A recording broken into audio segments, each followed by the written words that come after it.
Yeah, check 1 2, check 1 2. Is this mic on? Is this mic on? Hey, listen, man, it's the one and only trendsetter DJ Sense, and you're listening to CockTales, dirty discussions with Kiki and Medina Monroe. Yeah.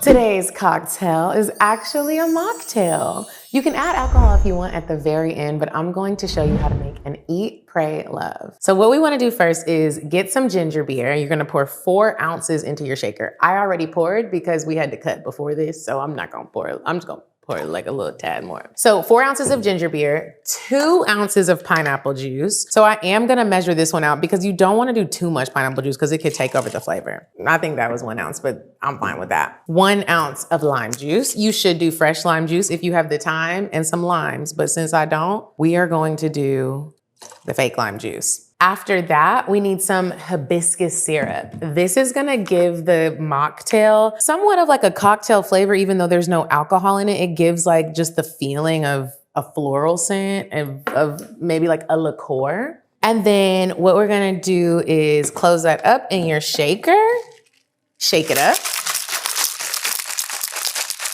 Shake it till it gets, oh, y'all know we be struggling.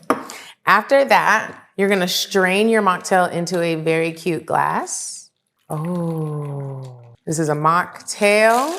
And then what you're gonna do after that is, I love the pink edible glitter. It makes everything look just magical. Sprinkle a little fairy dust. All you need is a little. And then you're going to garnish it with a lime wheel, a dehydrated lime wheel, a mint sprig. You always wanna activate the mint. So you clap it. Like an ass clap. You can really smell it. And then you drop it in. This is a mocktail.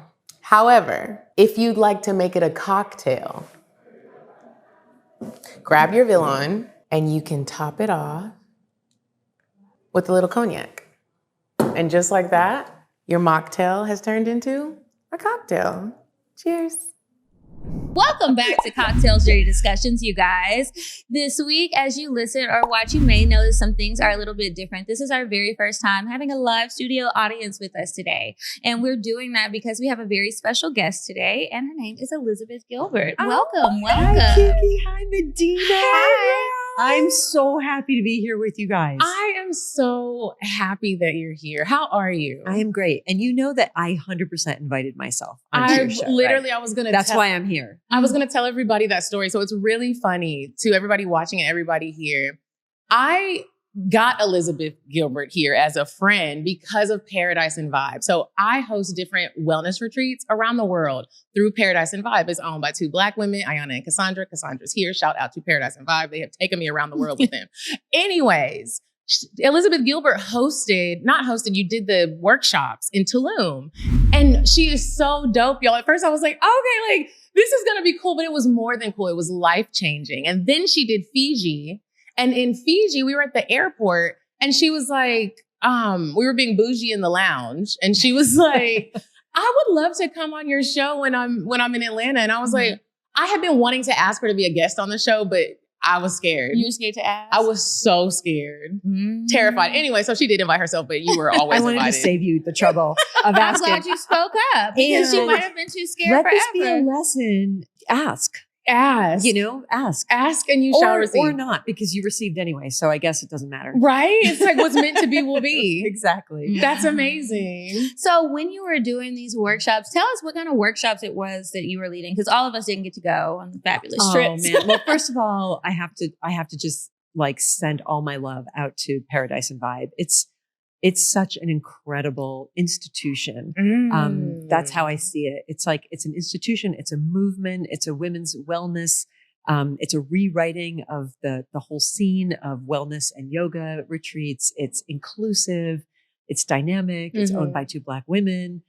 I was invited a couple of years ago by the founders, Cassandra and Ayana, to teach there. And I was like, you guys know I'm like 100% white, right? And they're like, yeah, not 100%. I'm like, because like this looks like it's a retreat for Black women, and they're like, yeah, but we like you and we want you to come. And so I come and I just bring the offering that I have to offer, which is essentially, if you give me time, I will teach you everything I have learned in my entire life about creativity, about spirituality, about emotional openness, about getting on the other side of fear and into the side of invention and creation, and mostly about trust.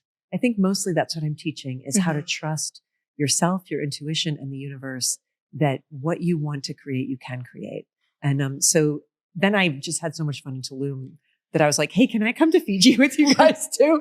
And now I'm just basically like the baggage carrier who follows them around the world. Would that be a lesson to ask? You had so much fun in Fiji that she's also going to be in Costa Rica in December. So if you guys haven't booked that yet, go to paradiseandvibe.com and come with us to Costa Rica. Okay, so we are going to play a fun game of I'm Curious to Know before we get into today's main discussion. So, we have a game. We got a few left from the latest restock. Y'all bought them up. Got to make another order, but we're going to play. So if you still haven't purchased it, you'll get a taste of it today. You want to do the first one? I'll do the first one. So Liz, I don't know if I told you, Kiki and I created a card game. It's called I'm Curious to Know. And we made it because everyone always says it's difficult dating, but we're like, it's difficult to date because y'all don't know how to talk. So you just bring these on a date with you. Or if you're married to someone, because you probably don't know him either, you could play a game of play a good or girl. if you don't know who you're married to. If you're divorcing somebody and you want to talk to them at the divorce court, you can bring the just bring the game and we got you at covered. Any level of your relationship, it's good to have. We're out here saving lives. Okay, so I'll do the first one. Okay. I'm curious to know, do you believe in soul ties? Yes, I do.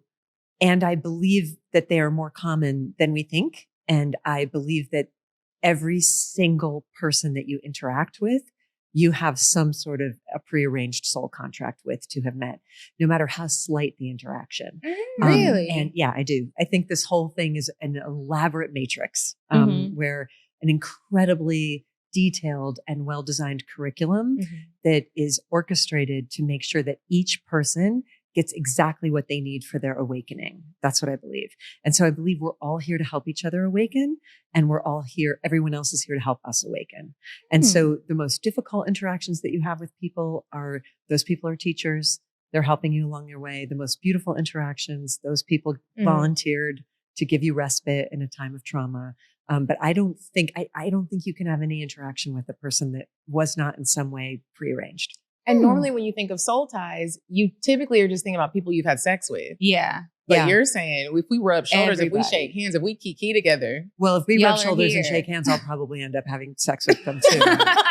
So, which is what we're actually going to, also going to be talking about. We'll talk about that later. Girl. But no, I think with a lot of things, when we say relationship and we use that word so narrowly in our culture to talk about sexual and romantic relationships, but I think we are relating with every single person that we're encountering. We're leaving a bit of ourselves with everybody we encounter.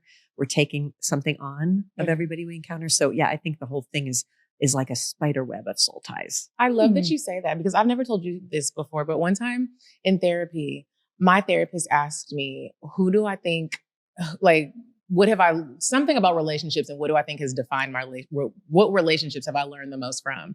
Okay. And she was like, don't answer now, really think about it. And when I came back to her with an answer, I said, Kiki, our relationship, because we went to high school together. We've seen each other grow. We do business together. You have challenges. Sometimes you love each other. Sometimes you don't, but you know the bigger picture and you got to keep going and you have to work together. People change. And I was like, this has been one of the relationships in my life. It's definitely been a teaching relationship. It's been like a marriage. So much. It's so We've much. known each other for over 20 years. 20 years. Oh my God. I'm old.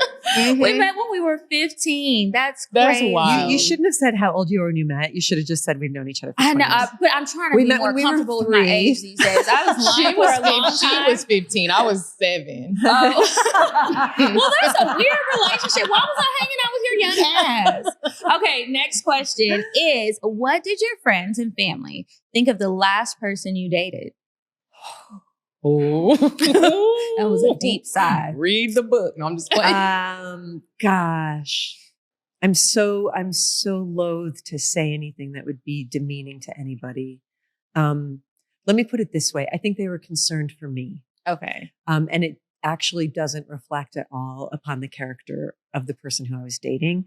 It wouldn't have mattered who it was. They were concerned for me because I was rushing into something after a great trauma, after a great loss, after my partner had died. It was way too soon for me to be involved with somebody. And I've had a habit of doing that my entire life. So I think I was trying to sell it as like this is so great. This is so great. This time is really, really, really great. And they were so polite, and they were so careful with my heart. And, you know, one of them said, like, do you think you're kind of moving a little fast into this? And I was like, you know, that's just how I am. You know, I'm impulsive and I'm romantic, so I think I feel more comfortable saying how they felt toward me, which was concerned, rightfully so. Yeah. Okay. Have you ever felt concerned for somebody when they Absolutely. It's a lot of people. Yeah. I don't know if they're here or not. I know looked at the audience like, Look at the audience are like, you does here? anybody show up? Yeah, but I've definitely been concerned about people for several different reasons. Sometimes it is the rushing that always concerns me. So I'm like, well, what's going on? Why do you feel the need to rush? Tomorrow isn't promised, sure, but like take your time. Let's think about that. But then I'm like, I move very, very slow. So try to balance out my thoughts and what I want for somebody else with understanding how different everybody is and how different everybody's timeline is. It's scary to watch somebody who you care about go into something where you're like, You about to be in the the bathtub crying, listening to Beyonce. Yeah. That's what you're about to be doing. I've been on both sides. I'm the one you're concerned about, and then I've been the one concerned. Yeah. Okay, this is my last one, Liz. I'm curious to know, who is your celebrity crush? Oh gosh, who is my current celebrity crush? There's an actor named Clive Owen. Let me Google him. Who's British. Man. It sounds familiar. I feel like when you pull up the picture, I'm like, oh, him. Immediately I thought of Clive Davis, and I know that's not who you're talking about. No, although wouldn't it be amazing if it was? Wow, I would be like, okay. Yeah, he does it for me. He's British, and he's very. I don't know if y'all can see this. Let me see. I haven't seen what he looks like yet. This isn't a new picture. Okay, I know who he is. I don't know what he was in, but he's cute. Me either. Yeah, he's really handsome, and he's very, very intelligent, and I would gladly ruin my life for him. I don't know. Okay, I got one last one. What is the best gift you have ever given, and what's the best gift you've ever received? In romantic partnership or in general? In general. Oh man. The best gift I ever received was from my grandfather when I was 8 years old. And he gave me a half-finished dollhouse. It was such a good idea. And he had found it at the lumber yard, and some guy had been building it for his granddaughter and lost interest in it. So it was like a half remodeled home. And so he gave me a project. So he gave me it was done enough that it was fun to play with, but also there were a couple rooms that hadn't been wallpapered, and there was it was empty of furniture. And I played with that thing for probably 4 years. And I still love playing with houses. I still love decorating spaces. I still love real estate. And I learned how to cut pictures out of magazines and make dollhouse size paintings out of them. Oh, wow. And I built my own dollhouse furniture, and my mom taught me how to sew, and I sewed curtains for it. I really decorated this place, and I lived in that house because I was such a kid of my imagination. I feel like I lived at that tiny scale and in that house for a lot of years. When a lot of rough stuff was going on around me, that dollhouse was a sanctuary for me. And I'm just piecing together how much I love putting together homes still. Do you still have the dollhouse? No, I gave it to a friend's kid at some point. And I took a lot of stuff out because I was like, and the lesson is don't ever give a kid a completed full dollhouse. It's boring for them. Give them something that they can participate in and make. As for the best gift I've ever given, I'm a massive gift giver. I mean, it is my love. I thought so. It is my love. I'm a Cancerian. It's my love language, but I'm pretty proud still I gave my first husband a 1962 Ford pickup truck. Are you giving out cars? I gave him, and it was that gorgeous Chevy blue. And it was a big birthday. It was a birthday with 0 at the end of it. And I was like, I'm going to give him something really spectacular. And was it finished or was it unfinished like the dollhouse? It was medium finished. Okay. It was drivable. I drove it myself from upstate New York, and I was like, I wonder if I'll survive this gift. There's no seatbelts in it, and I'm not sure how well it works. But it was to see his face, and it was very similar to one that his father had when he was growing up. So there was something really nostalgic for him about it. Wow. And I still feel that relationship didn't last, but I hope he still has the truck. I genuinely hope he still has the truck. He definitely still has the truck. it meant a lot to me to give somebody something that special. Wow. I wish somebody would give me a truck. That would be nice. What kind of truck would you want? I don't even care if it's free. You can give me that 1962 and 2002. It doesn't matter. A freebie is a freebie. Here's your 1991 Nissan Altima. I'll take it. That's an incredible gift. That's Liz, you're a little trick. I'm pretty romantic too. I mean, I can't bear for people I love to not have the things they want. I would much rather buy things for people than for myself. I can't help it. That is so sweet. I'm buying myself stuff. All right. You guys, we're going to move on to weird sex. And then we're going to find out more about all of this gift giving and all of the love you give and how it brought us to today's conversation. Make every encounter slipperier, wetter, moister, all of that good stuff, and just downright sensational. It's time to get soaking wet and keep those good times coming, literally. You can try Soaking Wet. It is a probiotic for your vagina. It's going to bring you excellent vaginal health, and the best part about it all is formulated by the medical doctors at VB Health. You know, I always love when we get ads like this because if you don't know, like probiotics and prebiotics are so important for women to be taking for vaginal health. It took me until I got to my 20s to even realize that. So if you haven't tried a probiotic or a prebiotic, both of them, if you don't have it in your daily routine, start now. Start today. Try the Soaking Wet. Try Soaking Wet from VB Health. It really is like a great part of your routine. You want to make sure you're sending your vagina to the spa just as much as you're going. And if you're not going, well, it's time to start. Now, VB Health has happy customers across all 50 states and in over 45 different countries. So, you know, there's proof in the pudding. Make sure you head on over to soakingwet.com and use code CockTales, CockTales, to get 10% off your purchase. You said a man is not a necessity, a man is a luxury. Like dessert. Yeah. Man is absolutely not a necessity. Did you mean that to sound mean and bitter? Oh, not at all. I adore dessert. I love men. I think men are the coolest. But you don't really need them to live. Okay, so today's weird sex story is pretty short. I guess sometimes when the urge hits you and you get a little tingly in your pants and you really are feeling hot and bothered for your partner, you cannot wait, right? So this couple is driving through a neighborhood or something. They pull into a random driveway, like of someone's home. They get out of the car, take down their pants, and try to start having sex right then. But they stop because a car passes by. Well, the whole time, someone was at home waiting on their Amazon delivery. Well, not at home, but watching the Ring alarm from wherever they were. And they see the whole thing unfold. And now they want to know who did it. So they're up in New York somewhere. So I don't know how we'll find them. So they caught them on the Ring camera. On the Ring camera. There's a whole video of them and you see everything that happens. And all they were doing was waiting on Amazon. That was not the package that they thought was going to be at their front steps. And it's just bare booty cheeks. Why would you do that? I don't know. I guess they couldn't wait till later. You know what? It's probably an affair. Well, that's what I was thinking. If you're having sex outside in someone else's driveway, yeah, like you don't have a bed to go to, which means somebody's at home who's not knowing that you're doing this. Right. So this story could have a very interesting ending. Yeah. I wonder if they find them. If that video goes out on the internet and someone's that video's definitely going out on the internet. Janet? I mean, I saw the video on the internet, so... yeah. That's wild. Yeah, that's it for weird sex. One of the listeners sent that in to me. Y'all keep them coming. I appreciate it. Okay, Liz.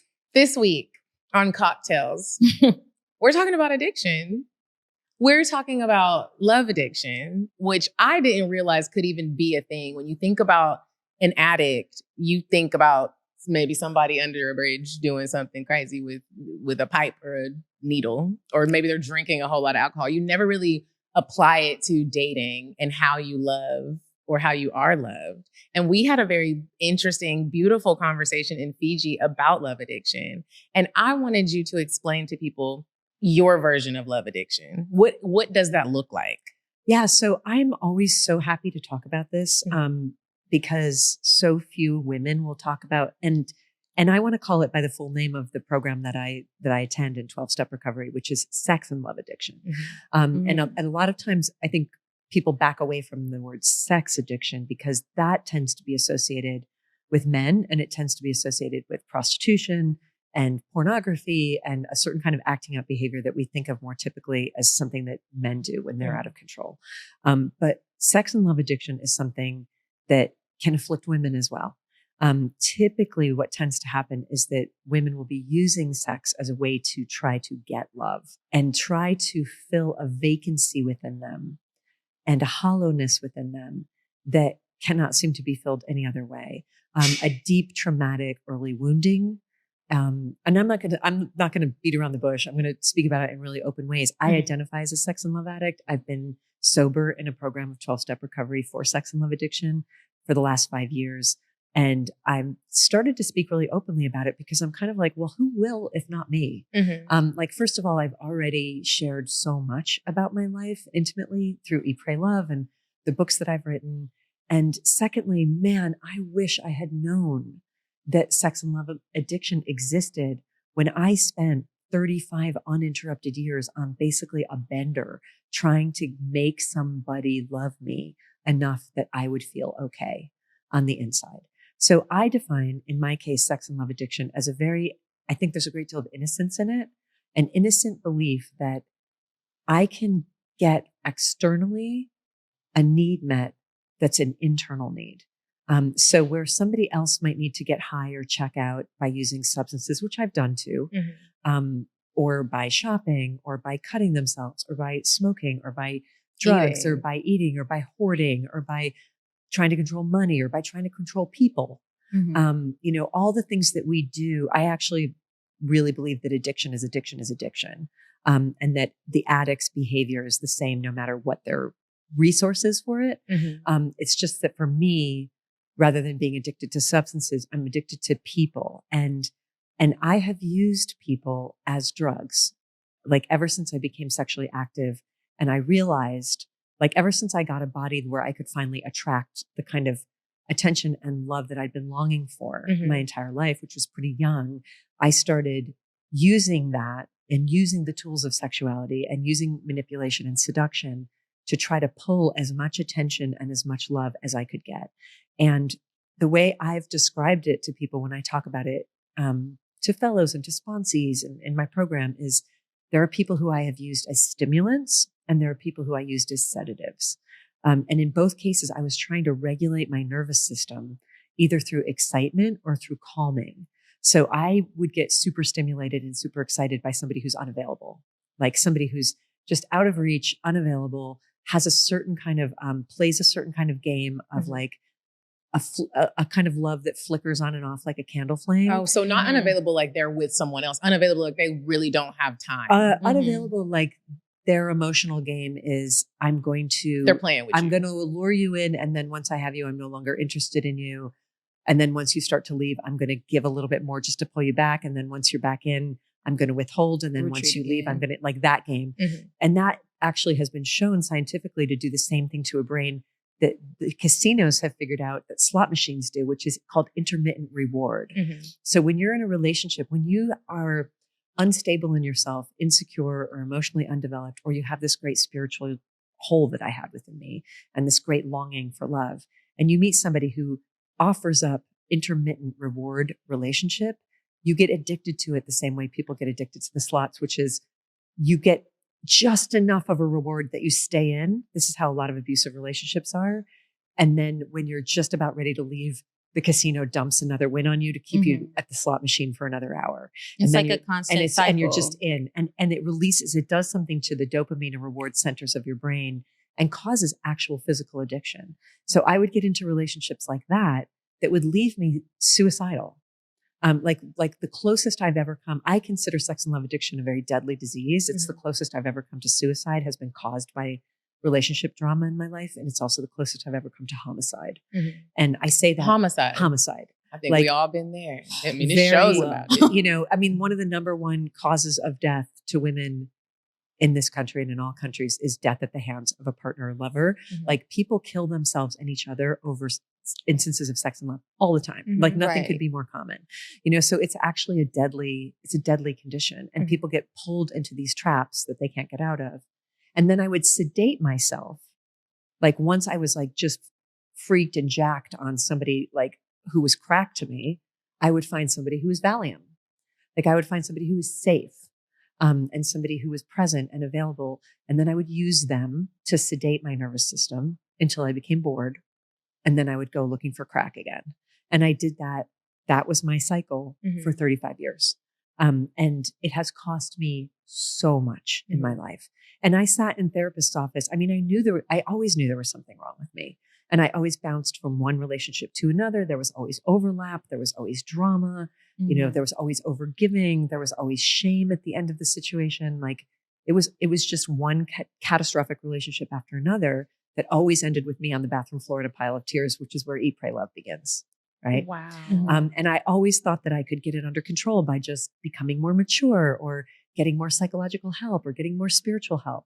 But in all those years that I sat there in therapist's office talking about my behaviors and my feelings and my pain, nobody ever said, honey, you're a sex and love addict and there's a 12-step room for that. Because I think they themselves often didn't know. I was just going to say, it's hearing her speak about it so clearly. People don't talk about this. And I bet a lot of people are sex and love addicts. And a lot more people need the room than are in the room. That's all I'm going to say. Need the room because it does seem so normal to be like, oh, well, no, I'm just heartbroken. Oh, I'm just spending all my money on him. Or, oh, I'm just using him because this is just what women, and you really might have a whole problem. Yeah. Now, 35 years is a long time to be going through that with someone. But what would you say maybe somebody could realize before the 35 years are things that they're doing where it's not about devotion to this person. It's not just about love, but it's like, okay, I really do have a problem. So one of the things we say in my program is it's never about a person. It's always about a pattern. Okay. So one of the things that you can do, because I can get addicted to a person and then I can make all kinds of excuses for my behavior because of how special that person is. And I can say like, I know it looks like I'm doing the same thing I'm always doing, but it's different this time because this person has these incredible qualities. One of the things that sex and love addicts do is you deify, you idealize, and you pedestalize people because you project sort of magical, they call it magical qualities. You project magical qualities onto somebody because you so desperately are looking for basically a God in human form. So you don't see any red flags. Like people like me, I see red flags. I think it's a parade in my honor. I'm like, oh, somebody's throwing me a parade. Like, or I paint the red flags green because I can justify and defend any behavior because that person is I become so captivated and so intoxicated by that person. So one of the things is stepping back from the person. Is there a pattern, right? Is there a pattern? And that's one of the questions you can do. But I would suggest if you're interested, you can Google 12 characteristics of sex and love addicts. And that was a hard 12 for 12 for me. Like I was like, oh, this is my biography I'm reading. I'm so called out by these characteristics. Like I didn't know other people did this. I thought this was just my own dysfunction, but assigning magical qualities to people, returning to damaging relationships, even after you've been very harmed in them, going back again and again to receive more abuse or neglect, overlapping relationships, having more than one sexual romantic relationship at a time. And then there's the consequences of it, which is ignoring your own life. This is the main thing. So I've heard addiction referred to as giving up everything for one thing. That's addiction. And recovery in all addiction programs is giving up one thing so that you can get back everything, right? So I would give up everything for one person again and again and again. Like drop anything that had any value to me. I've given pets away, like animals who I absolutely loved and I was completely bonded to. And I met a new person and they were like, and I was like, oh, they don't like my dog here. Like I would just give my child essentially, like if I'd had kids, I probably would have given my kids away. Like I know people, not the dog. But I know people, I know it's crazy, but it's like from one minute to the next, all of a sudden it's like, oh, you don't like that? So never mind. Change everything about the way I dress, change everything about the way I look, open up a bank account for the person, like pay off their debts for them, make excuses for them, buy all their Christmas presents for all their family for them, like take over the management of their entire life, drop projects that I was working on. I had a boyfriend who I had written 3 books already at this point. This was pre-Eat, Pray, Love, but I had 3 published books. I was a working author. and a working journalist. And I met this guy, became so drunk on this guy.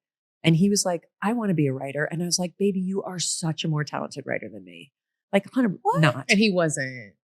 Very few But you people are just more wanted to talented build writers than him me. up. I know that's First of right. all, I just want to say, but he 100% wasn't. And I was like, oh, it's your dream to be a writer? And then I basically wrote a book for him, that I was like, here, you tell me the stories and then I'll help you. Mm-hmm. Like I'll sit down and like, there's laughter happening, but like, I think we've all done shit like this. And I think when you live in a culture that romanticizes romance as much as ours does, where that looks like just devotion rather than looking like pathology. The problem is I would wake up at the end of these relationships and it was like I had just gone on a bender in Vegas. I was like, where's all my money? What happened to my career? What happened to all my friendships? What happened to the projects that I was working on? Where's my dignity? And then I need the sedative, right? Because now I'm so full of shame and I've lost so much and I'm so full of remorse and I'm emptier than ever. There's an amazing book for children that's called The Phantom Toll Booth. It's a children's book that I read when I was a kid. And in it, the character gets trapped in this demonic world where somebody gives him soup because he's hungry and he starts to eat. But the more soup he eats, the hungrier he gets. And then he needs another bowl because he's starving. And then he needs another bowl because he's famished. And then he needs another bowl because he's going to die. And finally, someone comes and says, like, stop, this is enchanted soup. It's called subtraction stew. The more you eat, the hungrier you become. And if you don't stop, you're going to actually die. The soup will kill you. And to me, that is subtraction stew is the most perfect metaphor for what all addiction is, where it's like, I can't survive without this. I'm famished for this thing. I need more and more and more of it. And at the same time, you're losing your entire life to it. And that's what I was doing nonstop until a friend of mine said, my husband used to go to this 12-step room for sex and love addiction. I think I've watched you hurt yourself in this way so many times. I think maybe you should check it out.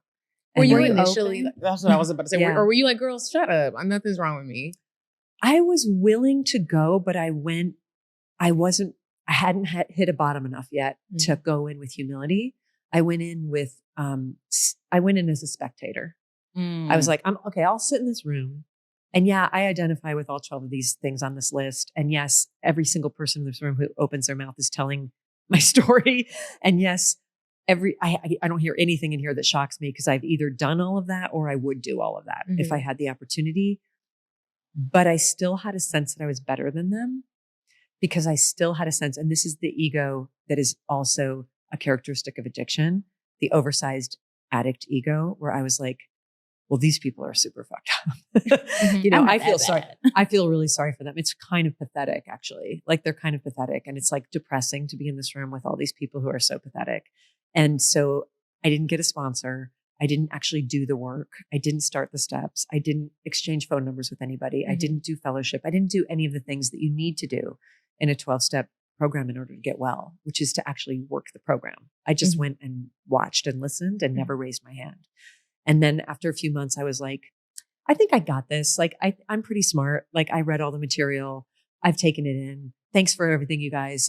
Good luck with how super fucked up you all are. And I'm out of here. And I left and I picked up what we call a qualifier. A qualifier is a person who qualifies you as a sex and love addict, somebody who you become addicted to. And I did what all addicts do without recovery. I just went out and used again.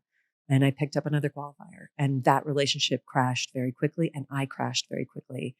And at least I had a memory of like, wait a minute. There was a place I went once that was about this. And maybe I need to go back. And when I came back the second time, I came back like people talk about coming into the rooms of 12-step on their knees. But I feel like I came in like a career criminal who just turned herself in. I was like, guilty. I came in, I sat down. I'm like, hi, I'm Lizzie. I'm a sex and love addict. What are we doing here? Give me a sponsor. How do I work the steps? I need help. Like I'm out. Like I'm out of the game. I think prior to that, I still thought I could game the game and that I could still somehow figure out a way to get what I really wanted. But just do it in a more sane way. How do you decipher between because when you are in a healthy relationship with someone or you are addicted to them, how do you know the difference between I just care and I'm helping you, or I just love you so much that this is what I'm willing to do for you?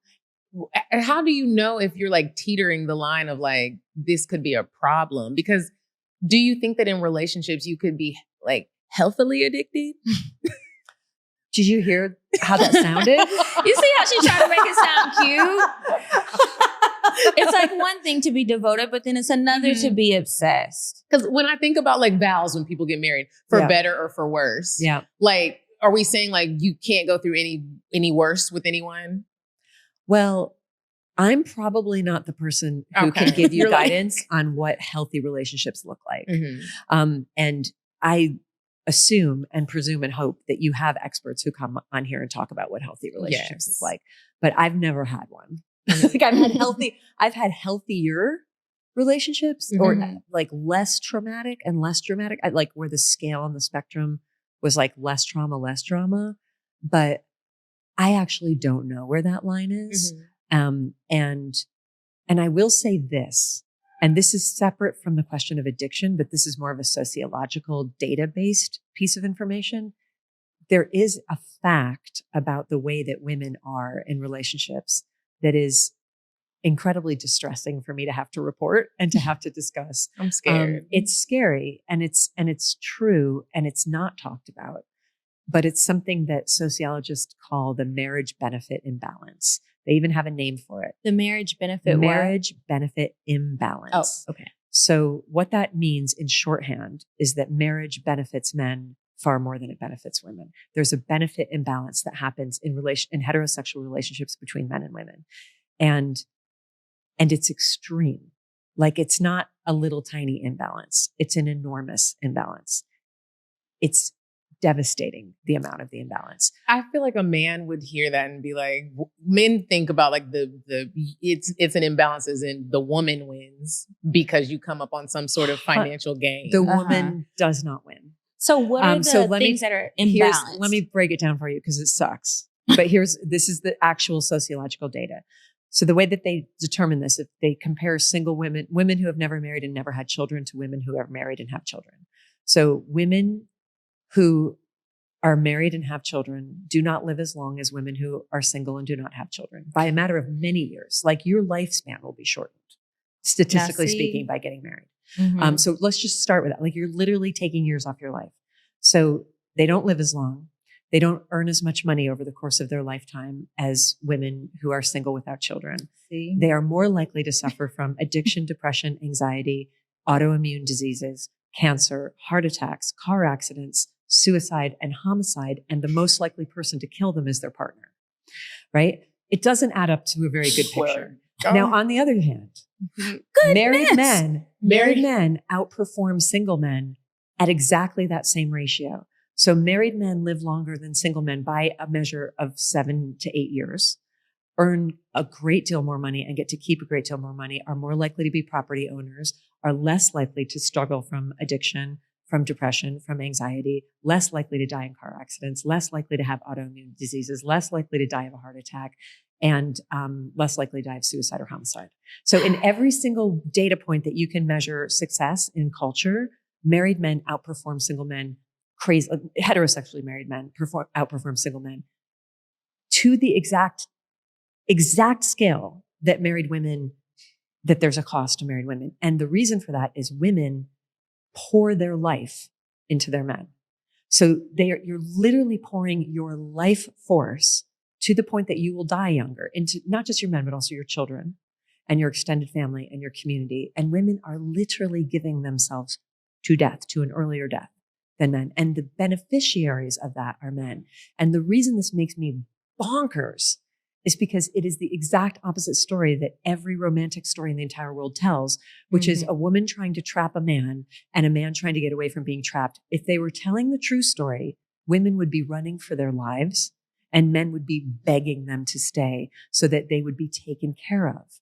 So the question in any relationship when you're talking about healthy balance is, and very few relationships are perfectly balanced or even reasonably balanced, but no matter, and the data hasn't been done yet on same-sex marriages, so I don't know how that plays out, but I think it's a really important question for anybody in a relationship to ask, who is playing the traditional role of the woman in this relationship?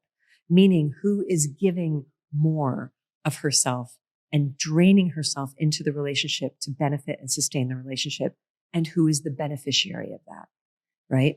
Who's the beneficiary and what is the person giving? And the other question that has to be asked, and this is a question that I live in because as an addict who's in recovery, my emotional sobriety is dependent upon me being completely self-accountable and responsible for any dysfunctional relationship that I'm in, right? Because recovery is about the restoration of self-accountability. The question is, what's the woman getting out of this? Or what does she think she's getting out of this? That she's willing to sacrifice and give and pour and encourage it. Like exactly what I did with my man, where I was like, I'll write that book for you. I'll take care of your family for you. I'll do this for you. I'll serve and give. What does she think she's going to get out of it? And for me, the answer was the hope of love, right? I will put myself right to the edge of extermination for the hope of love. If there is some acknowledgement, some act of affection, like somebody pouring, like even the tiniest, like we talk in the ribs a lot about being a crumaholic. A what? A crumaholic. You're addicted just to a little bit. You just need a little crumbs. I just need a little taste. Just a tiny, like, and like the relationship that brought me into 12-step recovery, I was like, oh, I am begging for crumbs again. Like I am begging somebody, I am giving somebody everything I have. And in return, I'm begging them for teeny, tiny morsels of acknowledgement. And that's crumaholism. Wow. Right. And that comes from growing up with no sense of self-worth whatsoever, no sense of your own intrinsic value and needing to have your value affirmed, which is something that happens to women a lot, where your value is only affirmed if you have been chosen. Right. And that part is a few things that I wanted to say. That part, the value part with women is really interesting because you don't even have to have come from a traumatic situation or been in an abusive. It's in the groundwater in the culture. It's just in us. It's like, I need you to just something. Just a lot of people seek validation, affirmation from other people, and it's very hard to have it for yourself. And just be convinced that what I think is enough. People are constantly seeking it out from other people. Addicts or not. It's just like kind of the way that it goes. One thing that I wanted to mention when you were talking about men, married men, it's a benefit for them to have a woman by their side. Recently, my dad overcame an illness and he's good and healthy now, but his doctor was telling him how a lot of the times men who get certain cancers, they do die from them because they don't go to the doctor to get checked. And if you have a wife, she is always like, we have to go to the doctor. I have it scheduled. This is what the year that you're going to. Meanwhile, she's not going to the doctor. Because she's so busy taking care of so many other people. She's the last person on the list for her own self-care. And then last night, that's like a very common story. When we went to dinner last night, we went to Wagyu House. You got to try it. It's really That's good. on my list. It was it was good. One of my girlfriends, Cece, was talking about opening up a women's commune and how it would be a life without men. And she mentioned how sometimes having too much masculine energy around women can cause them not to heal because just naturally you're trying to fix, or you're trying to look a certain way, or you're trying to get chose, or you want, and it just totally discombobulates what we got going on.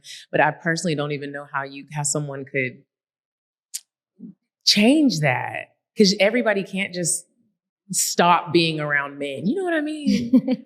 Everybody can't move to the commune. I think this is something that like the problematic thing about the marriage benefit imbalance is that it hasn't changed over the years, even as sociologists keep waiting for it to get better because they're like, women's rights and women, and it doesn't, it's so stubbornly enduring, but it's not just in the realm of marriage. Girls who go to co-ed schools, grammar school, girls who go to schools with boys do not perform as well as girls who go to girls' schools. But boys who go to co-ed schools do better in every way than boys who go to boys-only schools, because the girls socialize them and they help them and they inspire them and they encourage them. They do their homework. And it's not just that. It's like even in addiction recovery, if you're an addict and you go to a co-ed rehabilitation facility, if you're a woman, you'll have a lower chance of actually staying sober because you're probably going to hook up with somebody who you're going to try to save, right? Like that's the other thing too. It's like I'm constantly going to sacrifice myself because of this desire to try to save others. But in terms of changing culture, I don't have the answer to that. I'm trying to save my own literal life at this point, and I think there's a place for people who are trying to reform and change relationships. And then what I'm doing is something else very extreme, because my behavior in this realm is at the very deep end of the swimming pool of extreme. You know, like I comfortably say I'm like a blackout codependent. I am a Skid Row sex and love addict. Like I am under the bridge drinking bottle like out of a paper bag sex and love addict. Like I am a bad case, you know? So for me, the question isn't so much, how do I make this thing work? The question is, how do I not throw my entire life away again? Yeah. Do you think you'll ever get to a point where you feel confident and trust yourself in the decisions with the people that you're interested in today? I don't know. And then the really good thing for me about my recovery is that I don't have to know, because my 12-step recovery is a spiritual recovery program, because addiction is a spiritual sickness. You know, it's an inherent sense that you are alone in the universe, that you do not have any value, that you are not loved, that there was a mistake in your birth, that you're not supposed to exist. And those things cannot really be solved by another human being coming in and loving you. It's a Band-Aid, but it doesn't reach the real problem, which is a sense that like, I don't even want to be here on this planet because I feel so other, I feel so wrong, I feel so broken. And that's a spiritual disease. And so through my recovery and my ongoing spiritual journey, I've developed a relationship with a higher power of my own understanding, with a God of my own understanding who loves me so very much. And I heard a beautiful thing that somebody once said in the rooms: I am loved beyond measure by a God who has given me control over practically nothing, you know, but that tiny little bit of control that I have been given, it's so important that I use it well. And so for the big questions, like, will I ever end up in a relationship again? I can spin out on that question. I can get so derailed and distracted by that question. I can get neurotic about that question. I can get anxious about that question. I can try to control the outcome of that. I can go into fantasy, which is another addiction of mine, or I can turn my will and my life over to the higher power of my own understanding and say, whatever your will for is for me is how I will live my life. And I communicate in prayer with my higher power every day. And my higher power gives me direction for my day. And that's how I live. And when I ask God, should I be dating? God's like, LOL, no. But actually, it's more than that. Like the real longer answer is, when and if that day ever arises, it's going to be my idea, not yours. And you'll hear it from me before you have a sense of somebody. Like, I will tell you, the time has come that I want you to seek this, and I'll walk you through it, and your program will walk you through it, and your sponsor will walk you through it, and you'll try to stay sober through it. But that day is not today. And until that day comes, go about your business, take care of your life, and continue to heal. Because I'm also on a restoration project of my own life after having bled out so much of my life force with this problem for so long. Yeah. So I'm not in a hurry. I'm not out here looking for ways to make my life unmanageable. Like, I'm looking for deepening my serenity and deepening my sense that I am loved, and resourcing that from within myself. Does it ever feel lonely? At the beginning, yeah. Withdrawal from love addiction felt like withdrawal from anything. Excruciating. And my addict mind is like, go fix this loneliness by getting somebody else. Like, that's always been my answer. It's like, okay, I'm lonely, go find someone. You know how to do it, go find someone. And the beautiful thing about the permissive God that I have is that the permissive God that I have was like, I'm going to give you 35 years to try that. And you just let me know how that goes. Oh, do you want to try it again? Oh, do you want to try it with women now? Oh, do you want to try an open marriage now? Go try it. Do you want to try multiple partners? Do you want to try one partner? Do you want to try cheating on someone? Do you want to try them cheating on you? I've like done the research. I've been out there like really putting in the hours. So you have really done all of these things. There's got to be somebody out here who I can with whom I can feel completely safe, right? Which is what I'm really looking for. I want to feel safe. I want to feel well. I want to feel seen. I want to feel acknowledged. And I've had people in my life who loved me dearly and well and truthfully and honorably. And that was never enough, because an addict can never get enough. Wow. It was never enough. For the people, you know, so The loneliness, there's a loneliness in withdrawal, but what I was told, and I think this is true for every addiction, is there's a deep pain in the withdrawal process, but it's one of the most sacred pains you will ever go through. It's sacred. It's a very special time because you have to meet yourself at last. And you have to put down everything that you've been using and everyone that you've been using to get distance from yourself. And you actually have to learn to sit in that loneliness and to not blink from it and to be present to yourself in it. So there would be nights where I would be like, childhood trauma was coming back up. Like I would be literally in bed shaking and crying. And that desperate junkie in me would be like, go fucking call somebody, like go through your list, call somebody, get somebody over here on you. Like we need a body on us. We need a body near us. We need attention. We need touch. We need another human being. There's not enough people in this bed. Go get somebody. And my incredible spiritual growth came from being able to say to that part, sweetheart, I understand why you want to do that. Like I totally understand why you want to do that. And I understand what you think you're going to get out of that. But if you play the tape all the way through and you recall what always ended up happening, and you're not wrong, it would help. It would make this night less painful. But it's going to bring this whole host of other problems that's going to leave us even more lost than we were. So I'm not going to let you do that. And I'm going to ask you to trust me. Like I had to talk to myself and say, I know you don't trust me. And you shouldn't, because I've been abandoning you my entire life. But I'm on the job now to take care of you. And I remember one time, like just saying to that part of me, because I'd had this interaction with somebody that I met in an interview situation. And we just like, the thing happened where we just like sparked off each other. He was 100% married. But like which is of course probably why it was so exciting. And then the next day he called me and left me a voice message. And he was like, and he's a super seductive person. And he was like, I just kind of want to run away with you. Like, I know we only talked for an hour, but you're so amazing. And that's the kind of thing I would have just like put on my running shoes and we're like, let's go down the road on the highway. We're jogging. Whose car are we going to take? Like that's the only question I would have. I got gas cards and a credit card. Let's go, And I remember it was one of the most transformative moments of my life because I also knew he was going to call. Like the thing between us was so electric. And I set the phone down and I said, I'm just going to sit here for an hour and I'm not going to react. There's this magic that can happen in a tiny space between the reaction and the response. It's like, can you build that space out a little? And before you react, can you just pause? Like I've heard it said that God is in the pause. Slow it down. And so I sat there and then I watched almost like from a meditative state what was happening inside my body.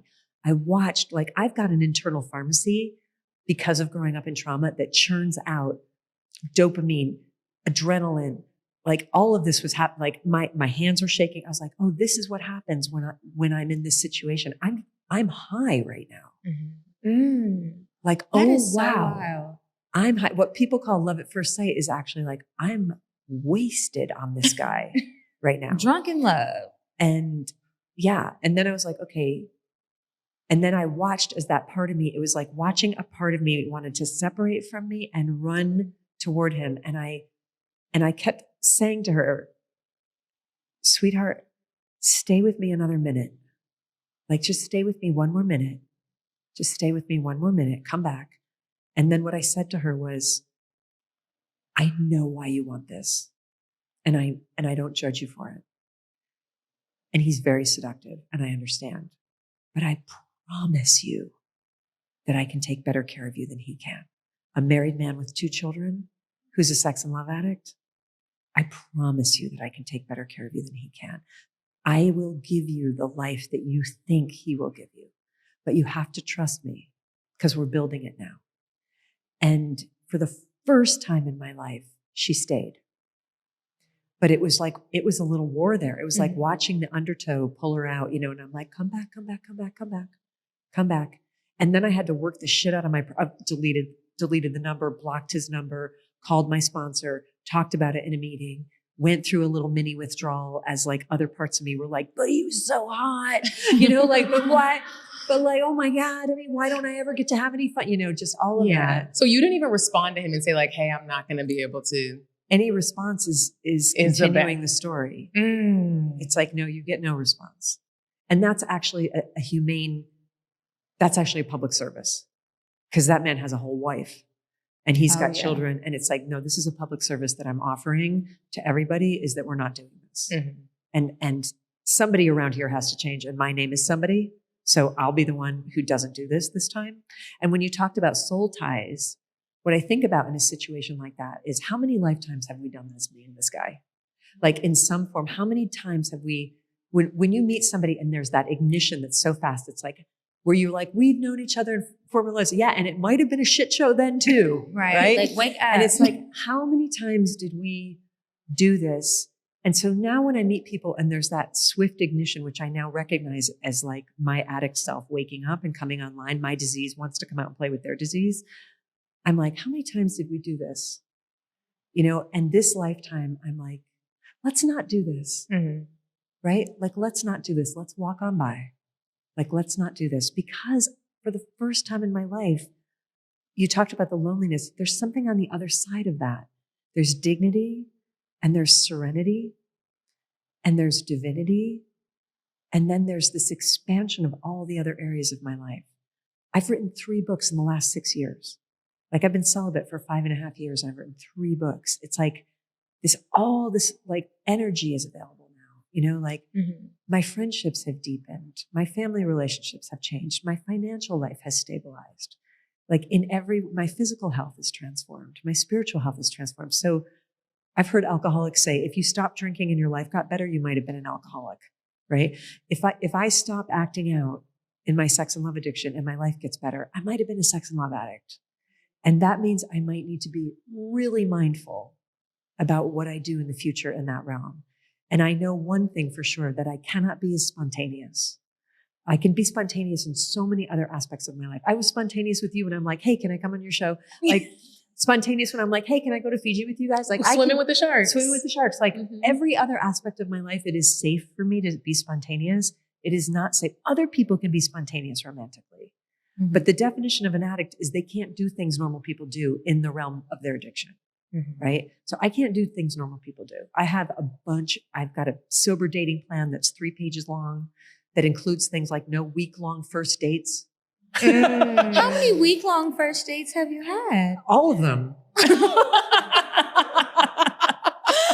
You know, it's like, move in, you know, let's go. Like, let's go. Let's begin this thing. Like, I don't have breaks, you know? So all of the sobriety plan is all about like applying breaks, and being really mindful. Hearing you talk about you during this 12-step program, the first time that you were really challenged with it, and how you felt yourself being drunk off of the man, and you had that pause and you were able to go so deep into hearing your real self. That is just, everybody can't do that. I think it's powerful when people really do. I won't say master it, but when you at least try to listen to it, because we've all heard that little voice before. And most of the time, I hear the little voice whenever I'm like, I'm not going to eat sugar this week. And then I'll be at Starbucks. I'm going to go to the gym. I'll be at Starbucks and be like, I'm just going to have a liquid sugar. That's not the same. Like, and have a little sip, or I'll get a tall and not a grande. And you hear the voice the whole time. The negotiation starts. And you're like, this isn't really that bad. You're not that big. You're not that married. Like, right. Right. Like, it's really wild to every time. My dad is like that. You remind me a lot of my dad. Like, and I told you that the reason why I even know who Elizabeth Gilbert is because of my dad. And, who I love, by the way, and have met on FaceTime. Yes. And adore. And my dad was an addict, and he, you know, he's not anymore, but you always are an addict, I guess. But seeing how he got over that hump and how he even approaches obstacles now, you guys are different. Y'all take stuff to a different level. I never knew that the 12-step program was so spiritual, and how it is so much about like getting in tune with self. And with some sort of intelligence in the universe that's higher than your own, without which I will always rely on my own intelligence, which is very flawed. And also is trauma informed. So I got some loose bits and broken wires up here. You know, like I make some very bad decisions, especially when I move fast. But yeah, they say the spiritual part of 12-step recovery is like the wet part of the ocean. It's all about that. It's all about that. It's all about surrendering to And what I love about the generosity of that program is they don't tell you what God is. You get to decide what that is for you. And one of the most beautiful things that happened for me in early recovery was that my sponsor said, I want you to write down what you're looking for in a higher power. Like, what would you need? What would a God have to be for you to surrender your entire life to them? Because nobody would ever surrender their will over to a higher power who was forced upon them in an oppressive system. So she's like, what do you need? What do you need in a God? And I was like, you get to do that? And she's like, of course you get to do that, because you are so loved by the universe that divinity will show up in whatever form you need it. It'll take whatever form you need, right? Because it wants to love you and engage with you and help you. So what do you need? And I was like, okay, first of all, I need a God who doesn't judge me, because I'm so full of self-judgment and shame for everything that I've done in my life. Like, I need an unconditionally loving higher power. I need a higher power who is really funny and thinks I'm adorable and thinks like the dumb shit I've done is cute, right? And not sinful. Like, it's just like, oh, sweetie, you did that thing again. All right, come here. You know, like just a fond, affectionate, like really tender parent of a God. I need a God I can tell anything to and know that I won't be banished. And I need a God who doesn't have anywhere better to be than with me when I'm in pain, and will say, I'm just going to sit here with you while you're in pain. I'm not going anywhere. There's nowhere more important for me to be right now than with you. Like, I need that. And that's what I've always tried to make other people be. And you can't, even if somebody loves me so much, eventually they have to get up and get a sandwich or go to the bathroom or something. You know, like, they have a job. They can't just be sitting there pouring love into me all day, but the God of my understanding can do that. And that's what I need to heal that deep wound, that God-sized hole, which is what causes addiction in the first place. I guess we're almost out of time, and we want to make sure that we have time to let you guys answer or ask some questions to us and Elizabeth. I guess, what would you say now that you're at this point in your life, and your journey to healing and building up your self-worth and all of that? What do you think maybe the biggest impact has been? I never thought I would have a shame-free day. And I lived in a very shaming, perfectionistic home. And I live in a very shaming, perfectionistic culture. And then I did a bunch of stuff to try to make myself feel better that ended up leaving me with a lot of shame. And I really honestly thought that I would just have to kind of wear a mantle of shame my entire life. And so much of what I've done in my life is to try to overcompensate for that. The hyper generosity, the overgiving, that like, let me make it better in this way, you know, the high achieving, like all of that. It's like trying to polish the outside because the inside feels just so desperately sad and full of shame. And I've heard 12-step recovery referred to as a spiritual technology. Those 12 steps, when done in order, and they're in that order for a reason. It is such a mysterious, mystical experience to really sincerely move through those steps. And the very first thing I wanted to do when I came into the rooms was the amends process is step 8. Like, made direct amends to people, except when to do so would cause them or other people harm, right? And I was like, I want to get to that step right away, because like, I feel so bad about like so much of the stuff I've done. And my sponsor was like, you got 7 steps to go through before you get to step 8. Calm down. Slow down. Slow down. And there's a reason that that's step 8 and not step 1, because you're trying to feel better right now. Like, you just feel so guilty and so ashamed, and you're just trying to feel better.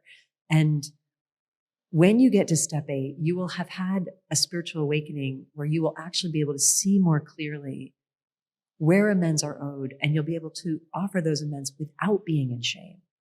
And that amends process has been one of the most magnificent things I've ever experienced in my life. Like, there are people who should cross the street when they see me coming. Like, people who like have very good reason to hate me. Like, people whose marriages I broke up, people whose, you know, like people who I left, people who I cheated on, people who I treated, you know, like, and I mean, I don't even want to know how to talk about this in a way that's not performative. It's truly a divine miracle and there are still some people on that list who I haven't made direct amends to because I want to be very careful to not cause harm. But with the guidance of my sponsor, with the guidance of my fellows, with the guidance of my higher power, one of those people at a time, I was shown how to approach them with humility and sincerity and without shame, because that's all about me. And to just be able to say in a really simple and direct way, would you be willing to allow me to take responsibility for the harm that I caused to you? I have a letter that I've written to you in which I just want to take responsibility for the harm that I caused to you. And are you open to that? And every single one of those people, it makes me want to cry now. I can't even believe it. One person from 32 years ago, like 32 years ago, I just like helped myself to her relation. I was like, I want that, man. Like, that's mine. I can take that. I'm just going to take that. And caused havoc. She had a child. They had a relationship. They owned a home. I mean, I caused such havoc. I mean, he did it too, but like. And you sent her a letter or him a letter? Her. Was she open to receiving that, or was she like, do yes. not? Wow. And it took years to get the courage to do it because I was like, this is so vulnerable. Yeah. You know, and I'm a public figure. And it's like, what if she, you know, like all this fear. And then one morning I woke up and God was like, here's what you need to say to her. And I saw the letter in my head and it was so straightforward. It was simply a letter of accountability saying, you were always so kind to me when I knew you. You were always so warm to me. And I came into your life like a predator. And that was wrong of me. And I acted from a place of selfishness and self-centeredness. And that was wrong. And I caused chaos in the life of you and your child, who are two people who never did me any harm. And that was wrong of me. And I am so sorry. And I have thought about you every day for 32 years because I have. Wow. And I said, you've always been in my heart. And the only reason I haven't reached out sooner is because I didn't want to cause more harm. And her letter was so gracious back, like so gracious and welcoming. And it was such a relief for her. She was like, I'm so glad we can do this. Like, and I think in times like that, it was 32 years of suffering for both of us, gone in one moment because of humility and sobriety and a willingness to take responsibility for yourself. You know, it's like incredible. Wow. It's just so beautiful. So that to me has been the biggest thing. So I actually have days now where I don't feel shame. Like where I actually like look at myself and I'm proud of myself. It's a big deal for an addict of any sort to be able to look in the mirror and say like, I'm really proud of myself. I'm proud of the life that I'm building. I'm proud of my character and I'm proud of like who I've become. And that's a really beautiful thing. That's an amazing feeling. I can't wait to feel that way. Yeah. Waking up with no shame at all. I wanted to ask you a little bit more about recovery because it seems like it might be a little bit more difficult if you're addicted to people as opposed to someone who's addicted to drugs or alcohol, because you can just, an alcoholic can't have not one drink. You can't have a sip. You can't do any of that, but you can't quite avoid people. So has there ever been a moment where you do meet someone and you are attracted and you do have that pause, but it is still like, you're around a lot of people all of the time. Yeah. And going back, sorry, it's kind of a compound question, but with the soul ties thing, being able to pinpoint who maybe you want to be soul tied to, whether it's a romantic relationship or a friendship or just anything. What are some steps that people could take to identify what you should run from if they don't know, or what you should sway towards? Right. I mean, I can only speak from, again, I'm not a normal person and I don't have normal emotional or physical or physiological reactions to people. Like I have supersized, buck wild, crazy shit reactions to people. And I tend to only be super interested in people who are unavailable. So I haven't, it's interesting as you're saying this, I'm thinking in the 5 years that I've been emotionally sober and celibate, I don't think I have once been sexually attracted to anybody who wasn't in a relationship. Wow. Okay. Oh, wow. So this is itself an indication of this like diseased thinking in my mind. And I see the psychological reason for that of like, oh, when you grow up and love isn't available, then that just feels like home. Like I had somebody one time say to me in the rooms, describe 5 words to describe your childhood. And I'm not going to say mine because it reveals too much about my family, but like 5 words, 5 adjectives to describe your childhood. Mm-hmm. So when you meet somebody who is those things, that feels like home to you. It's a really good exercise to do. Mm-hmm. So if there's things on your list that are like maybe the word scary, cold, withholding, painful, traumatic, like you meet somebody who's scary, cold, withholding, painful, and traumatic, that's home, right? It stirs up this familiarity where it's like you run into them, right? Like unless you're fully healed. Mm-hmm. So for me, for sex addicts in general, what I have been told is when you have a feeling of instantaneous love at first sight attraction to somebody, you have about 30 seconds to run and save your life. Like if it delivers a charge that big, Yeah. guaranteed. Now this is not for normal people. I think normal people can for play with that abnormal. kind of fire, but I can't play with that kind of fire because that's actually, I now see that that's a signal that God is sending to me. It's fight flight. What you're actually experiencing, that what we call that feeling of love at first sight, which is like, oh my God, butterflies in my stomach, my legs are shaking. Like this physiological reaction. If you'll compare it to what it feels like to be terrified, it's the same feeling, right? There's a warning that's happening in your body that's saying like unsafe, unsafe, unsafe. Now me being an addict, I'm like, let me run into that burning building, right? Like my body's like, run away from that. That's unsafe for us. And I actually remember the people who I have had the most devastating relationships with, the ones who the attraction was so fiery, so immediate, so intense, were the ones that caused the most pain. But I remember in each relationship, there was a moment where I thought, oh, fuck, oh shit. Like when I saw, like you ever have that feeling where you see somebody so hot that you're like, oh no. Like, oh, it's not a fun You're like, feeling. I know this is about it's to be. not I'm a gonna be roller crying. coaster. You're I'm like, gonna be crying in the you're like, bathtub. here we go, here we go. And I heard somebody one time in the rooms, a woman said, I saw that man from across the bar and I thought I would follow him to hell. And then I did. Now right? see, And then I did. So for me, like, again, modulate this based on how emotionally stable you are, but like, for me, that's a signal to get out. If I'm going to ever have a relationship with somebody romantically, and I don't know, and I'm not attached to that because I'm attached to sanity and sobriety and divinity and dignity. So if I'm ever going to have a relationship with somebody, I'm going to assume that it's going to have to be a slow burn that starts as a friendship and then grows into something. But we're going to have to move really carefully because I can justify anything. Like I'm one of the world's most highly paid storytellers, right? So I can make up a story about anybody. And the first person who I can convince of it is me. Like I can sell myself. If I decide to go down that route, I will create a whole story about why it's okay. So I'm going to need a bunch of checks and balances.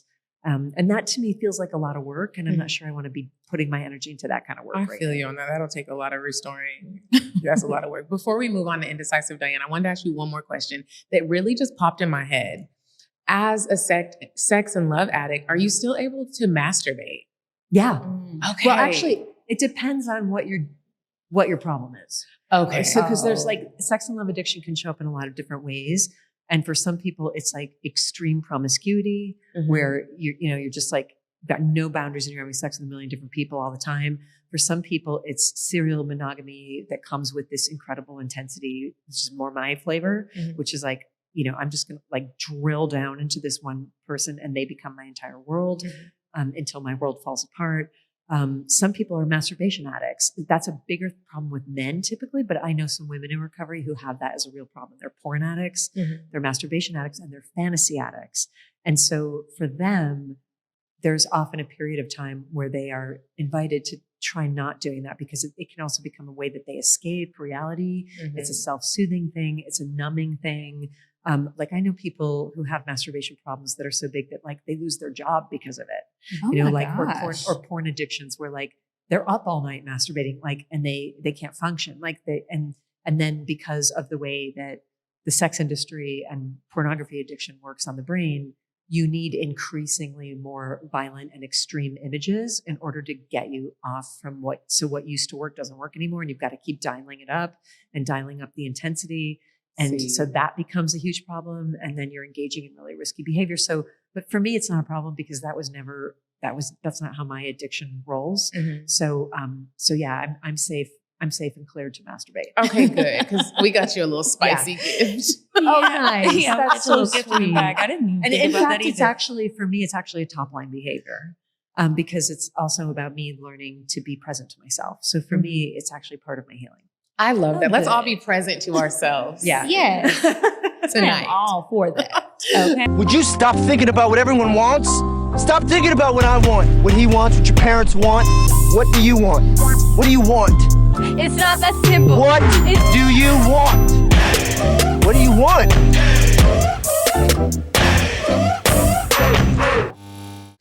Hey ladies, it's me, Diane, and listen up. I found this new vibey place. It's called Controllerize Mondays. I want you to follow them on Instagram so you can keep up with them and see what they have going on. It's a vibey situation every single Monday night. It's video games, record playing, DJ. You can color in a coloring book on a table. The vibes are just so vibey. Check it out. Date night or solo night. Bye.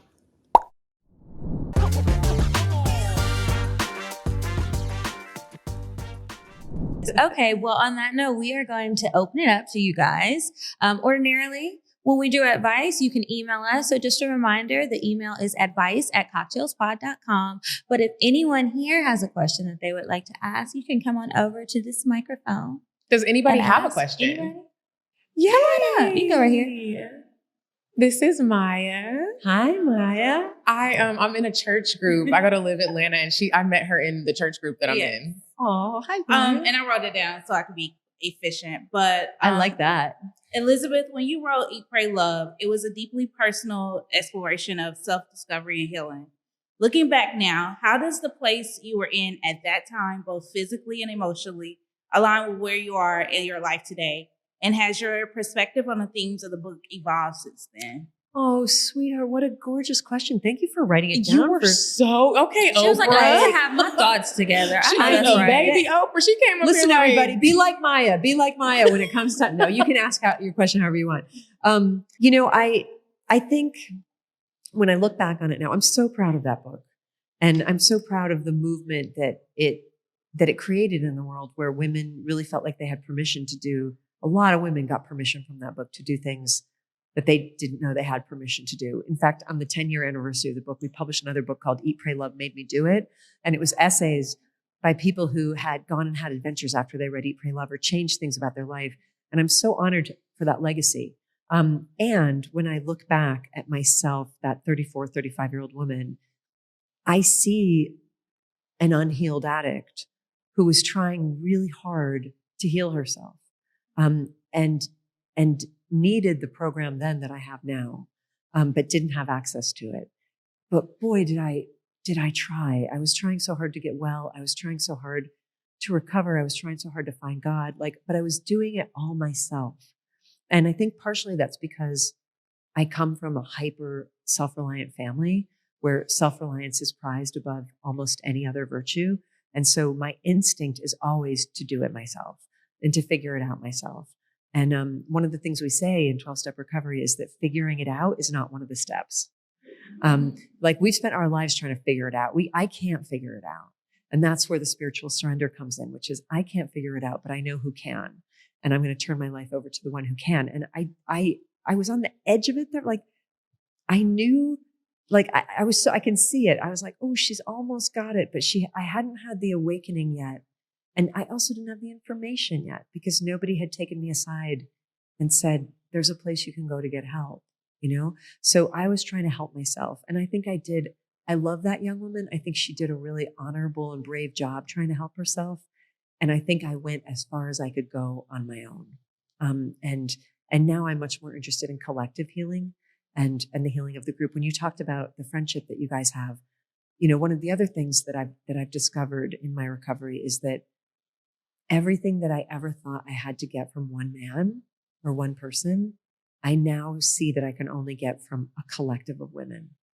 Like I need a group of women to uphold me and to help me and to guide me through life.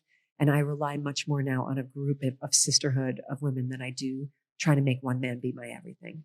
But thank you for that really beautiful question. I appreciate it. That was beautiful. Yeah. Does anybody else have a question? Come on up. Y'all, this is my cousin Tamara. With the addiction, how you face each day, is that meditation? How do you approach it so that you're not overwhelmed every day? And you were just saying, like, you can't just say, I'll wing it and figure it out. Yeah. I mean, they say one day at a time, and all those slogans from 12-step recovery that I used to think were so corny are the solution. Like easy does it. It's a big one. One day at a time. It's a big one. I can only do Tuesday today. Like I can, and like, if I get too spun out and too far ahead of myself and, too panicked, like I can get so easily off kilter. So I would say that my recovery and my sobriety is the most important thing in my life. And I've heard it said for a recovering addict that anything you put before your sobriety as being more important than your sobriety, you will lose. And then you'll lose your sobriety. So my sobriety is the most important thing, my emotional sobriety. And so I go to a meeting every single day. It's very rare that a day, I can't think of the last time there was a day that I didn't go to a meeting. And now that they're all on Zoom, it's so easy. I go to Al-Anon meetings too, and I go to ACA meetings, and I go to CODA. Like there's a bunch of sex and love addiction is my primary addiction, but all the relationship addictions that are covered in 12-step, I go to all those meetings. I check in with my sponsor every day.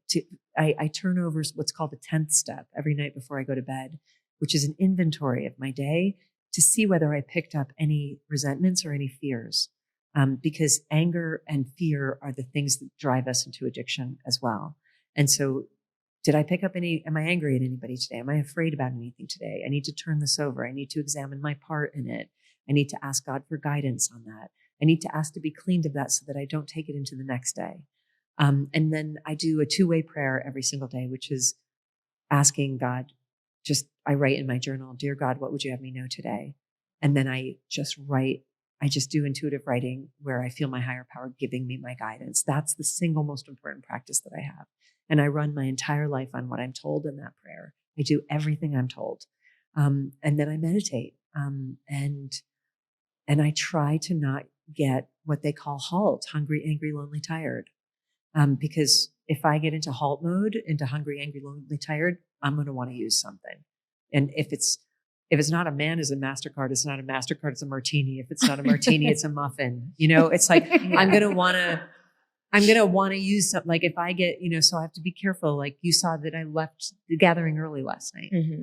Every night I do that. Mm-hmm. Like no matter what's going on, it's like 8:30 and I'm like, listen, I got to go. Mm-hmm. Like self-care. I got to take care of myself. I heard a beautiful definition of self-care the other day, that true self-care is creating a life that you no longer want to run away from. Because if I create a life that's so stressed, I'm going to want to run away from it. And my favorite way to run away is to create a fantasy with somebody and we run away together. Like my dream is like you and me in the car, get out of here, leave the world behind, go into a hotel, close the door, turn off all the phones, let the newspapers pile up on the door. The world doesn't exist. Like that's my favorite game. It's like, but then you come out eventually and the world is still there and the bills have piled up and you've got more problems than you had before. So self-care for me is creating a life that is so pleasant that I don't have escape fantasies and fantasies to check out, run away, or to dive into somebody and disappear into them completely. Thank you for your question. That was amazing. Anybody else? Just to come on. Hi, my name is Ibby. I'm a licensed therapist and dating coach. And a lot of the clients I work with, they're women who've cycled through toxic relationships, unhealthy relationships, non-committed relationships. And we often find that there's never actually like a easy or simple walk away moment. Like it has to be this large intervention, this traumatic event, this huge catalyst. So I wonder for you, in one of your long-term relationships, was it that you had to hit rock bottom or did they have to walk away from you? What was your walk away moment? Oh my gosh, what a great question. And thank you for the work that you do helping people and the service that you do to the world helping people. My exit strategy was always to exit through another person because I could never figure out how to get out So I would just use, like, honestly, you could take so many of my relationships, you just put a big exit sign over their head, because I exited this relationship through that person. Because that's the only way that I knew how to do it for some reason. And that's messy, ugly, inhumane, unkind, disastrous, but only always. But I will say that I had a beautiful moment in the relationship that I was in that led me into that. Finally, it wasn't the relationship that led me to 12-step recovery. It was my higher power who did, but I could see that I was going down a path I had gone down many times, which was essentially becoming a beggar. Like, and that is a position I cannot do ever again. Like, I cannot beg for anything. And I was negotiating and begging and just trying to get this person to deliver to me the hit that they did at the beginning. Because at the beginning, they gave it to me for free. And then they took it back. And then I'm just a child, like outside a candy store. I'm like a beggar on the street with a bowl. I'm so desperate. And so I saw myself begging this person to see me, to pay attention to me, to respond to me, to love me. And there was this one night where I actually became a really articulate advocate for myself. And I said to this person, so I just want to tell you, like, I'm feeling really insecure right now. And when I feel like this, there are 3 things that I need that actually will really help. And if we're going to be in a long-term relationship, you might want to know about this. Like, if you want to have a Liz as a pet, here's the care and feeding. Like, this is what, and I said, it's pretty straightforward and it works every time. But like, I need eye contact and I need touch and I need reassuring words. So like, this would be a really great moment if you wanted to meet me in this place of insecurity that I'm feeling, where if you could give me some eye contact and some touch and some reassuring words, this insecurity will pass and like, we can go back to having fun again. And like, it was the first time I ever felt like I really was able to articulate that to somebody. And he said, as the year, without looking at me, touching me or giving me reassuring words, he said, as the years go by, I'm going to have to find ways to demonstrate love to you that is like in alignment with the person that I am, and got up and walked out of the room. Wow. And I heard a voice inside me say, please get me out of here. And I said to that voice, and that was the beginning of my relationship with that child who I've adopted now and taken full responsibility for. I said to her, sweetheart, I'm going to get you right out of here. This is no place for us. This is no place for us. And by the time he came back from the bathroom, I was dressed and I was sitting on the bed, and I said, so I just want to let you know that the romantic and sexual part of this relationship is over. And I'm not angry, but I need to go now. And then, being a good avoidant, when he saw me walking out of the door, suddenly he was back, and all the passion came back, and he's like, I love you so much. Blah, blah, blah, blah. And the really great thing about being old is that you've been through this cycle a bunch of times. And so, I mean, we could have done that dance for the rest of our lives, at least for another few years. But I've done that dance. And the part of bottoming out is like, this isn't fun anymore. I don't want to do this dance anymore. And I just said, sweetie, I'm old. And I've done this so many times. And I know this dance. Like, I want to point out to you, if you're interested in ever getting help about this, you might want to just pay attention to the fact that you are only attracted to me when I'm leaving. But that's on you, and you can work that out or not. But we could now have super hot makeup sex, which would be amazing. And I would love to. But I know that like within a week, you're going to be gone again and checked out again. And then I'm going to be in despair again. And I just don't want to be on this ride. And I'm actually not, this actually isn't me playing the game. Like, this is actually me ending the game. Like, I'm actually leaving. Like, this isn't me leaving as a strategy. Like, I'm actually leaving. Mm-hmm. And I actually left. And then I said, I need to go get help. There's a room. There's a program for people like me, and I need to go get help. And and I've never been well and I need to go get well. And please don't contact me anymore. And that was probably the cleanest and most honest breakup of my life. And I'm so proud of myself that I didn't just go back for the dopamine hit of oh wait, now he's back online. So let me try to get that back out of him again. Because it's so demeaning. And it's just abandoning myself. I mean, my number one rule of my recovery across every relationship is no abandonment of self. It doesn't matter if it's family. It doesn't matter if it's work. It doesn't matter if it's romantic. That is the rule. No abandonment of self. Because if I don't have me, nobody's got me. Yeah. And I feel like God gave me this being to steward through this life. And I feel like God gave me this one because God believed I could take care of her. And so when I take care of her, I'm honoring my higher power. So no abandon, and I'll know when I'm abandoning myself because I instantly get sick and crazy. So if I'm sick and crazy, it means somewhere back there I abandoned myself. And it's like, okay, where did that happen? Where did I drop the ball? Where did I say yes when I meant no? Where did I accept abuse? Where did I accept neglect? Where did I go get along to go along? Where did I people please? Where did I overcommit? What did I do? How did I get off? And then I make an amends to myself. And I say to that same kid, I'm so sorry, sweetie. Mommy got crazy. I'm back. Let me cancel some stuff. I'm going to take care of you now. And that's the new paradigm. Hey girl, hey. So I'm Ashley. It's a pleasure to meet you. My question is actually less about relationships, more about just change in general. You talked a lot about how you kind of like curated this life where you're taking accountability and just, leaning into the things that you can control. But do you have any advice or anything in your toolkit for those like tower moments in life where change is just forced upon you, where things feel out of control? Like, how do you, stick to the program, stick to the path when it feels like things are like falling apart? Oh boy. I need you to answer this too. Well, listen, life is in session, and the spiritual paradigm that I live in and try to work with, because first of all, I'm sorry if that's what's happening to you right now. And, like where it feels like it's raining hammers. And we don't actually know how the universe works or how consciousness works or why any of this is happening.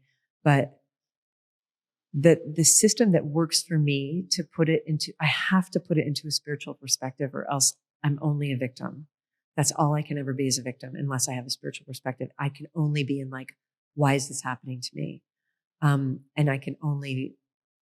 victim mentality then leads to the drama triangle, which is victim, rescuer, perpetrator. So if I'm feeling like a victim, I'm going to go out and try to find a rescuer, and then I'm going to be pulled into the drama triangle.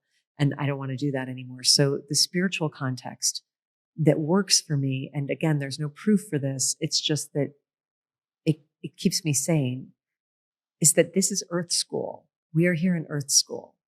And it's a school for souls, and it's a school for ascension, and it's a school for awakening, and it's a school for the evolution of the self. And it is the hardest school in the universe. The curriculum is tough and it's intense and it never lets up. And every single part of it is designed and orchestrated to help you awaken to your true self, to your Buddha nature, to your God self, to your higher self, to grow. It's a crucible. It's a furnace of transformation. It's intense. And I choose to believe I chose to come here. And I choose to believe that I helped to design the video game of the matrix of this life for me so that I could get the most out of it.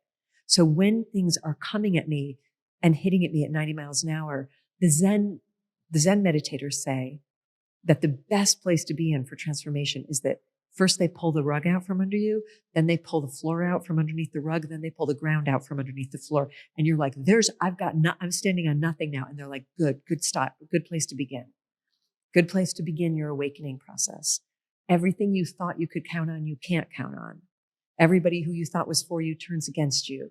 All of this stuff falls apart. Everything that you invested in collapses. And it's like, okay, this is objectively really interesting. And if I can pull back from the drama of it and pull back from the victimization of it and pull back from the terror of it and be like, Why might I have designed the video game this way? Like, why might I have signed up for this exact thing? What can I learn? There's a lovely quote by Mark Twain that says, a man who picks up a cat by the tail learns something he can learn no other way, right? It's like, what can I learn no other way that it had to be this way? What's the opportunity here? What's the growth opportunity here? And it's really hard to have those thoughts when you're in it, because you're just trying to like stay above water. You're just trying to survive. You're like drowning and you're like, what's the growth opportunity here? You know, but if you can develop a daily spiritual practice where you can even sit for 10 minutes with that question, what am I being invited into? Like, how might I be being asked to change? And what I've learned about talking to the universe is that when I ask questions that begin with the question, why, I never get an answer. We are not allowed to see that. We are not allowed to see that. Nobody gets to know the why. And I just hear this great emptiness whenever I ask questions about why.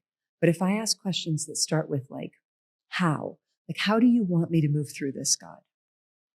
Not why is this happening, but how do you want me to move through this? I start to hear guidance. Who do you want me to become through this experience? I will hear an answer immediately to that question. Who do you want me to serve? How is this serving? How do you want me to alchemize this so that then I can be of service to others through this? Direction will come. But why? Never. And the only answer I can ever get to why is because it needs to be.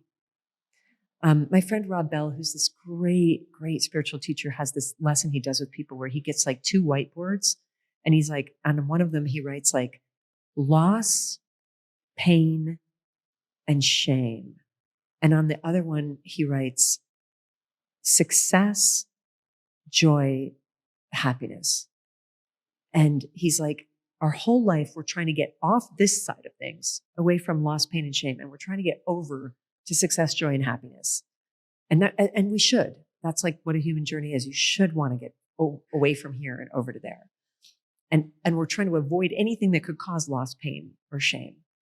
And he said, but if I were to ask you to describe the 3 events in your life that most forged your character and created you into who you needed to become, and you couldn't have become that any other way, were they things that were on the loss, shame, and pain category of life, or were they the happy, joy, and success things? What changes you? What forges you? What compresses you into a diamond seems to be that stuff. And it's like, you don't want to say like, so the universe is punishing us, but I guarantee all of you have had this experience where years later, you can look back at something that was so almost unlivable. And you're like, I don't want to say that I'm glad it happened because it was so awful. I wouldn't wish it on anybody. And yet I can see now that had that not happened, I never would have become I wouldn't be who I am today. I don't ever want it to happen again. I'm still going to try everything to avoid it again. So what do we conclude? Something very interesting is happening in this universe. This is a tough school, but they don't send you here without guides and without help. And if there's one thing that I wish I could have known as a child, as a young person, and that I wish everyone could know, is that help is available. From within, from without, from other people, from God, from yourself, like from ancestors, from spirits, from angels. You are not in this thing without help. Help is happening already, like in ways you can't even feel. You're not on your own in this thing. And it's horrible. And something's going to pull you through it. And it's hard to have that perspective when you're in it. I mean, every day I'm on my knees and I pray to God, please keep drama away from me and please keep me away from drama. And I'm not in charge of whether drama comes around me, but I don't ever want to cause it. And I don't ever want to voluntarily step into it. And I want to cross the street when I see it coming. Like, please, God, keep me away from drama. And please keep drama away from me. But drama's going to happen anyway. And I asked my higher power in prayer the other day, is it possible to live a life going forward from here? Is it possible for me to live a life without drama? And the answer was yes. But you have to stay very close to me. Drama can be happening all around you, but you stay close to that higher power, to those guides, to those ancestors, to that coalition of spirits who wants you to do well, and you will be taken safely through every single storm. But you got to have so much trust, and you got to do what you're told by them. That's how I do it. That was a great answer. Love. I hope that gave you some resolve, friend. I hope it did. I hope so too. That was beautiful. And my heart goes out to you for whatever you're in, because it's easy for me to sit here saying that because I'm not in it, but I've been in it.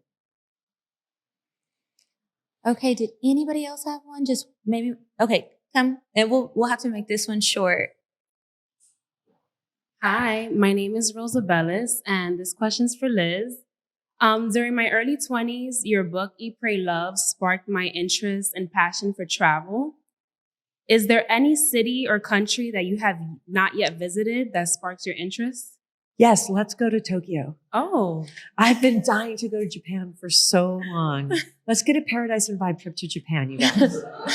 Cassandra, you hear that? Paradise Did and you hear Vibe? that? Tokyo? I know where I want to go, and I know who I want to go with.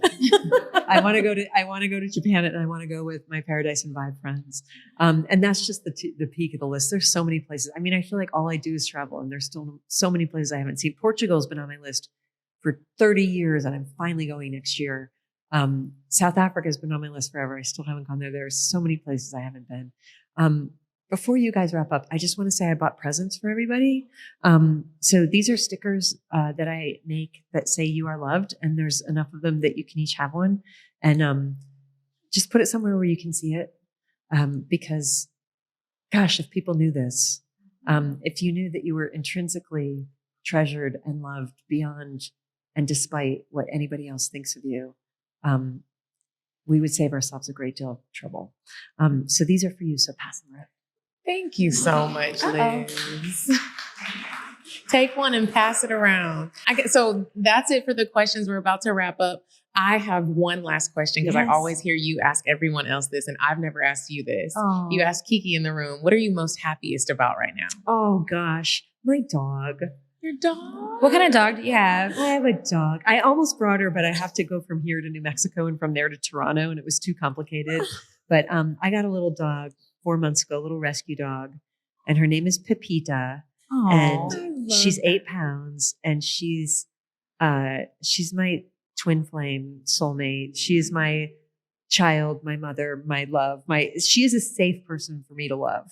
It's really safe to pour your love into a dog. My dog too. And she is very special, and I miss her. And I really love that question, and I've been challenging myself to think about the happiest things. And last night you said something that was really profound. You were like, when you think about something you're really happy about right now, it doesn't have to be this extravagant, successful accomplishment. What is something simple that you are just really happy about? It can change your whole day. Before we wrap up, Liz, what is a resource that an addict could go to get help? Do you know any off the top of your head? Yeah, I mean, there are so many. There's a 12-step program for every problem you have. Somebody else has it too. So there's a whole 12-step universe in there. You can look up Sex and Love Addicts Anonymous. You can look up Codependence Anonymous. You can look up Al-Anon, which is a place for people who are in relationships of some kind with people who are addicts, family members and loved ones of addicts. And then, whatever your thing is, nicotine, pot, food, debting, overspending, like we got it. We got you covered. The good old standby alcohol, the original, the OG, like not the OG, the OGAA.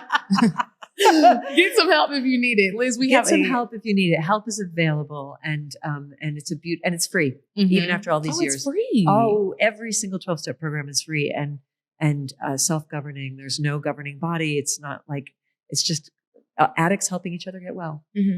We have a gift for you. We're going to give it to you in a second. But then also, where can everybody I'm sure everyone in the world knows who you are, but maybe someone doesn't. Where can they keep up with you at? Well, my favorite place to hang out right now is on Substack, which is a newsletter service. And I've got a Substack called Letters from Love, where I'm teaching people 1 week at a time how to write themselves daily letters from unconditional love as a way of healing the great Grand Canyon size hole in most of our hearts that we have of not knowing how loved we are. So it's a beautiful community. There's 110,000 people on it now. I'm one of them. Yes. And we write love letters to ourselves. And it's beautiful. It's like heartbreakingly beautiful to see the letters that are coming out of people. And every week I teach people how to do it. It's a spiritual practice and it's my mission in life. So come on over to Substack and hang out with us on Letters from Love. Thank you so much for joining us. Thank you for coming today. Thank you, Kiki. I've heard so much about you for so long, and it's just it's a nice delight to meet you. Same. I've been hearing about you, and Medina's been so excited. So it's nice to finally meet you and hear all of the things that you have to share. And I want to thank our live audience here. Thank you guys so much for coming out here, fighting the traffic, doing whatever you have to do to be here and show up and ask some great questions. Thank y'all so much. Thank you. This episode won't come out for a while, so you got to hear it early. And I want to remind our listeners who are listening or watching this to make sure that you're keeping up with us everywhere. Follow us on Instagram at CockTales Podcast. I'm at Kiki Said So. I'm at Coffee Bean D. And until next week, you guys. Goodbye. Goodbye. Bye. Bye. Bye. Bye. Bye. Bye. Population. Goodbye. Bye. Bye. Bye. Bye. Bye. Bye.